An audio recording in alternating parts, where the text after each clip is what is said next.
Вітаю! Час новин на АТР. Сьогодні 15 березня, вівторок. Це 747-й день анексії Криму.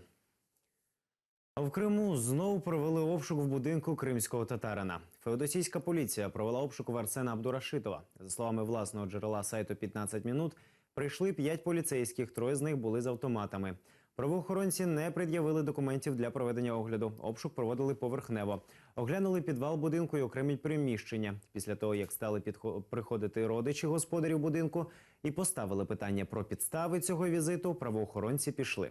Все тривало не більше години. Після закінчення господарям вручили копію протоколу огляду.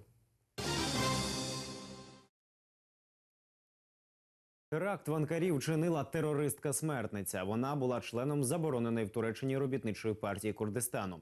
Про це з посиланням на власні джерела повідомляє видання «Хюрієт».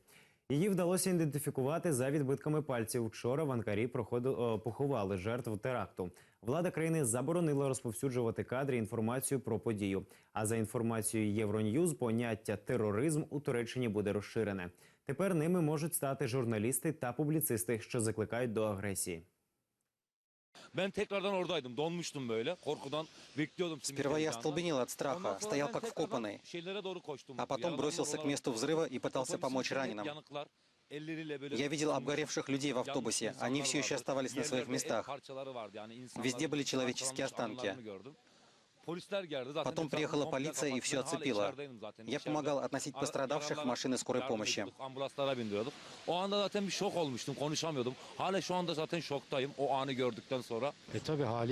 Конечно, было страшно.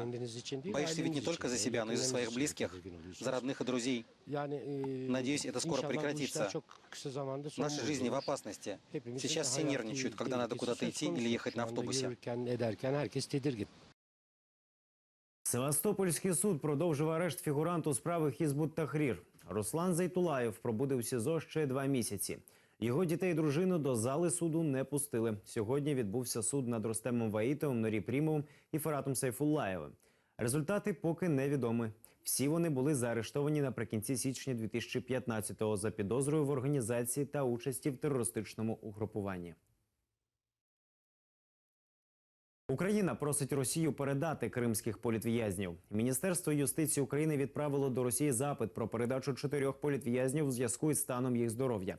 Йдеться про кримчан Олега Сенцова, Олександра Кольченка, Геннадія Афанасьєва, а також Юрія Солошенка. У Солошенко діагностували рак, а у Афанасьєва виявили стрептодермію. У Міністерстві юстиції Росії підтвердили отримання українського звернення і заявили, що розглянуть його впродовж 30 днів.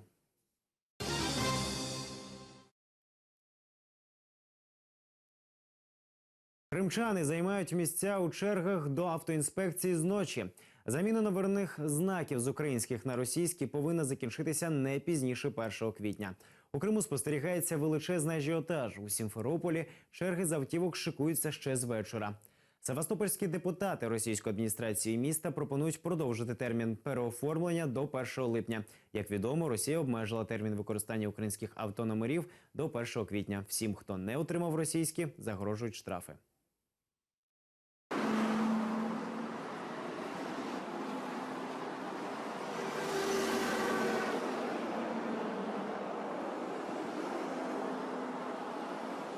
Некоторые люди это физически не могут сделать, поскольку собственники этих машин находятся на территории Украины и связь утеряна.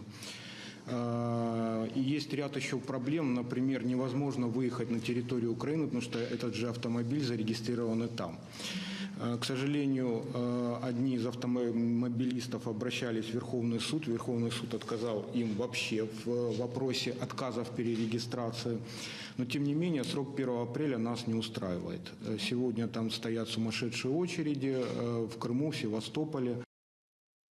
Кримських школярів змушують дивитися кіно про анексію. Діти замість уроків дивляться пропагандистський фільм «Крим. Шлях на батьківщину».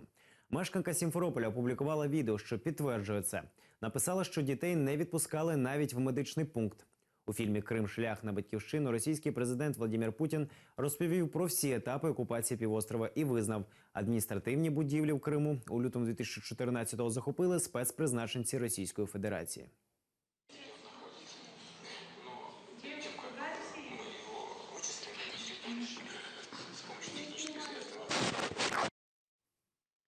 Існує три основних результативні шляхи повернення Криму під юрисдикцію України. Так вважає експерт Інституту національної пам'яті України Сергій Громенко. Про варіанти сценаріїв деокупації Криму він розповів в ефірі радіо «Крим Реалії». Найбільш прийнятним він вважає синайський варіант. Первое – условно-хорватский сценарий, когда окрепшее государство с боем у ослабевшего отбирает свои территории. Не уверен, что в ближайшее время это нам под силу. Второй вариант – это вариант условно-кувейтский, когда западные союзники собираются силами и выносят агрессора. Ближе к реальности, но тоже чуть дальше от нас. И третий вариант, который условно можно назвать синайским вариантом. Давление дипломатическое, экономическое на агрессора приводит к тому, что агрессор говорит: ну ладно, хватит с нас, вот забирайте свою землю, только давайте мириться. И Египет получил свой Синай без боя. Хотя до этого попытка вооруженным путем его отобрать провалилась. Поэтому я думаю, что у Украины есть из чего выбирать и есть на что ориентироваться. Освобождение Крыма – это не только вопрос территориальной целостности Украины, но и самоопределение крымских татар главным образом в том числе. В Крыму есть, грубо говоря, собственник этого полуострова, крымско-татарский народ, но также крымские караимы и крымчаки, которые имеют право на самоопределение. Росія виводить основні війська з Сирії. Вчора президент Росії Владимир Путін наказав почати виведення російського групування, оскільки вважає, що поставлене перед ними завдання виконане. Росія восени 2015 року втрутилася в громадянську війну в Сирії на боці влади президента Башара Асада, якого не підтримує більшість західних арабських країн.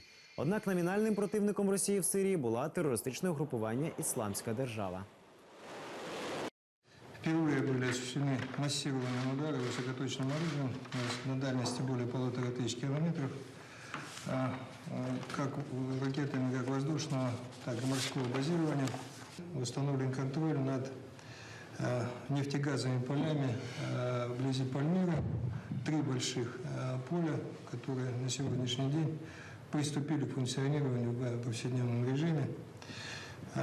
На территории Сирии уничтожено более 2000 бандитов, выходцев из России в том числе. Считаю, что задачи, поставленные перед Министерством обороны и вооруженными силами, в целом выполнены. Поэтому приказываю министру обороны с завтрашнего дня начать вывод основной части нашей воинской группировки из Сирийской Арабской Республики. Терористи з незаконних республік ДНР та ЛНР не припиняють атак проти Збройних сил України. Проросійські бандформування за минулу добу 42 рази відкривали вогонь по позиціях сил АТО. Під час своїх провокацій використовували міномети, гранатомети та танки. На Маріупольському напрямку, в районі Новотроїцького, близько 19-ї, бойовики з танку випустили по позиціям сил АТО 18 снарядів та 25 мін з мінометів калібру 82 мм. Захисників Мар'янки, Красногорівки, Широкіно та Талаківки російські терористи обстріляли з гранатометів, великокаліберних кулеметів та стрілецької зброї.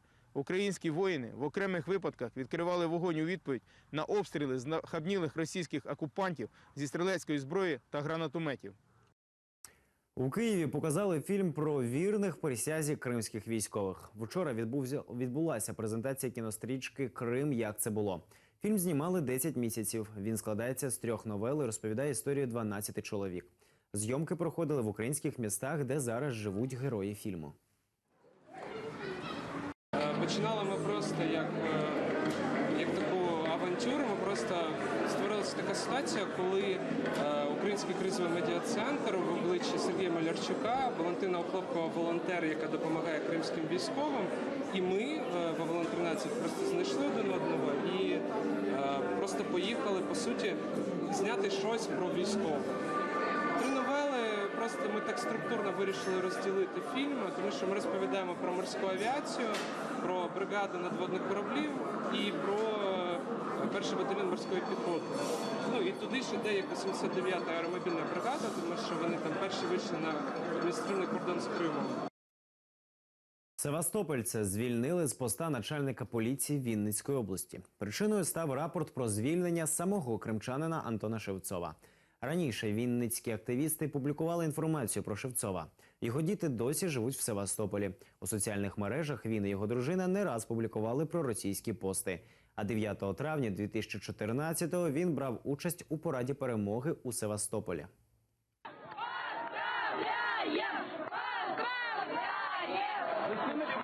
Внук. Правнук? Да. А впереди знамя несет еще один. А вот знамя несет тоже правнук.